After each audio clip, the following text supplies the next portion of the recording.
जनहित में बात अब देश की उस टॉप यूनिवर्सिटी की हम करने जा रहे हैं जिसके नाम पर एक बार फिर बदनामी का कलंक लगा है।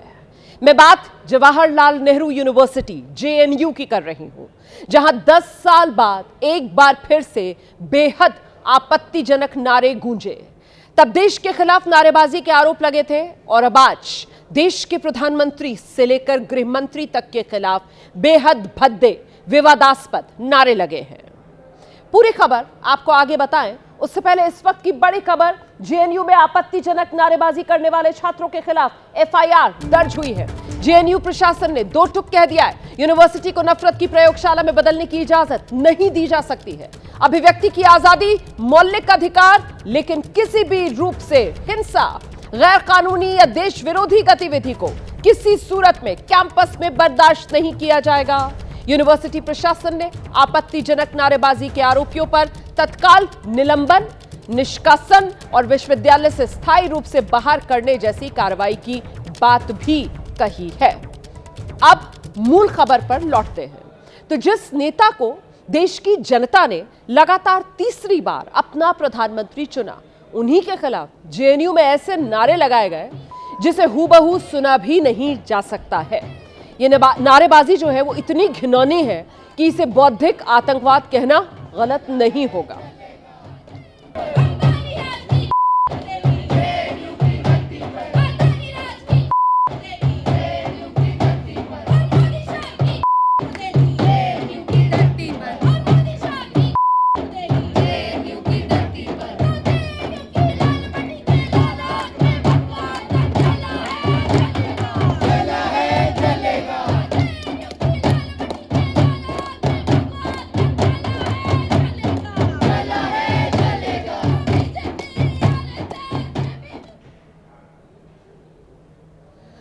तो जेएनयू में वामपंथी छात्र संगठनों के ट्रेडमार्क विरोध प्रदर्शन की तर्ज पर प्रचंड ठंड में अलाव की गर्मी के बीच ढफली बजाते हुए पहले देश के दो उद्योगपतियों के खिलाफ नारेबाजी, फिर प्रधानमंत्री नरेंद्र मोदी, गृहमंत्री अमित शाह के खिलाफ विवादास्पद नारेबाजी की गई। जेएनयू की लाल माटी यानी वामपंथियों के गढ़ में बीजेपी, आरएसएस और एबीवीपी को जलाने के तराने गाए गए।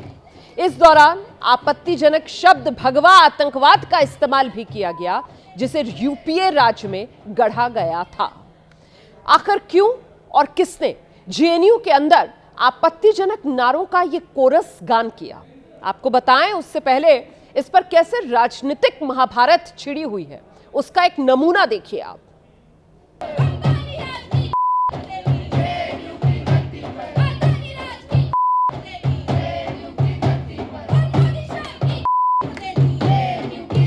ये भारत है, नरेंद्र मोदी का भारत है। कब्र खोदने वाले खुद कब्र में चले गए। उनमें से क्या किसी एक को भी आपने गिरफ्तार किया? क्या इसका मतलब ये नहीं है कि ये नारे आपने अपने आप लगवाए? सांपों के फन कुचले जा रहे हैं और सपोले बिलबिला रहे हैं। इस प्रकार के स्लोगन के पक्ष में नहीं। किसी को मुर्दाबाद कहते हैं और फलाना कब्र खुदेगी, कोई फर्क नहीं। ये टिप्पणियां इसलिए की जा रही हैं क्योंकि शर्जिल इमाम और उमर खालिद की जमानत रद्द हो गई। तो अन्याय इनके साथ तो हुआ है और सुप्रीम कोर्ट का फैसला भी बड़ा अनफॉर्चुनेट रहा है। पक्षपात तो है ही। देश के प्रधानमंत्री को आप गाली देते हो, इतना दिक्कत है, जाओ ना पाकिस्तान में। तो बीजेपी के मुताबिक जेएनयू में लगे नफरती नारों के पीछे कांग्रेस और टुकड़े टुकड़े गैंग का हाथ है। अभी 14 दिसंबर को ही दिल्ली में कांग्रेस की रैली हुई थी, इस पे भी प्रधानमंत्री के खिलाफ विवादास्पद नारे लगाए गए थे। बीजेपी ने तब कांग्रेस पर 150 से ज्यादा बार पीएम मोदी को गाली देने का आरोप लगाया था। दिल्ली के रामलीला मैदान में लगे इन नारों के ठीक 22वें दिन इसका रिपीट टेलीकास्ट, और वो भी जेएनयू में। फर्क इतना है कि तब कांग्रेस समर्थकों ने यह नारेबाजी की और अब की बार यह काम जेएनयू में वामपंथी छात्र संगठनों की तरफ से किया गया है। जेएनयू प्रशासन के मुताबिक कल यानी 5 जनवरी 2026 की रात 10 बजे साबरमती हॉस्टल के बाहर जेएनयू स्टूडेंट्स यूनियन यानी जवाहरलाल नेहरू विश्वविद्यालय छात्र संघ की ओर से एक कार्यक्रम का आयोजन किया गया। यह प्रोग्राम 5 जनवरी 2020 को जेएनयू कैंपस में हुई हिंसा के 6 साल पूरे होने पर a night of resistance with gorilla dhaba के नाम से आयोजित किया गया।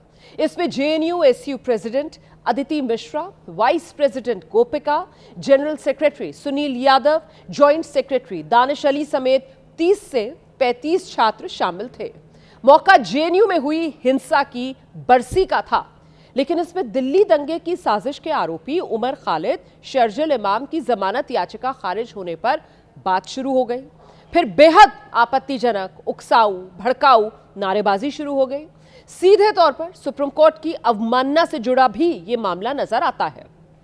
जेएनयू प्रशासन के मुताबिक ये नारेबाजी लोकतांत्रिक असहमति और यूनिवर्सिटी के कोड ऑफ कंडक्ट के बिल्कुल विपरीत ही नहीं, बल्कि देश का माहौल खराब करने वाली भी है। और ऐसे में यूनिवर्सिटी के मुख्य सुरक्षा अधिकारी की ओर से दिल्ली पुलिस से इस मामले में कार्रवाई की मांग की गई, जिसको लेकर अब एफआईआर दर्ज हो गई है। ये मैंने आपको अब से कुछ देर पहले ब्रेकिंग न्यूज भी दी।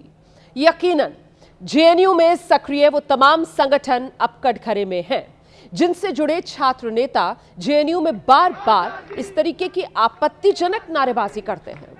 फरवरी 2016 वो घटना याद होगी आपको, जब इसी जेएनयू के छात्र संघ पर काबिज वामपंथी दलों से जुड़े नेताओं और छात्रों ने विवादास्पद नारे लगाए थे। तब जेएनयू एसयू की ओर से संसद हमले के गुनहगार अफजल गुरु की फांसी के विरोध में प्रदर्शन हुआ था।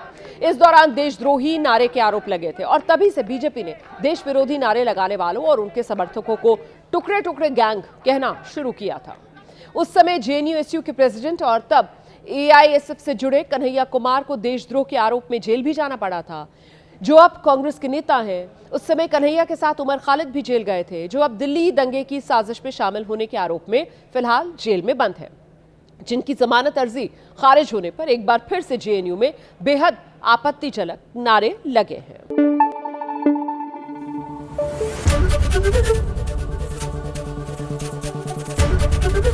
एबीपी न्यूज आपको रखे आगे।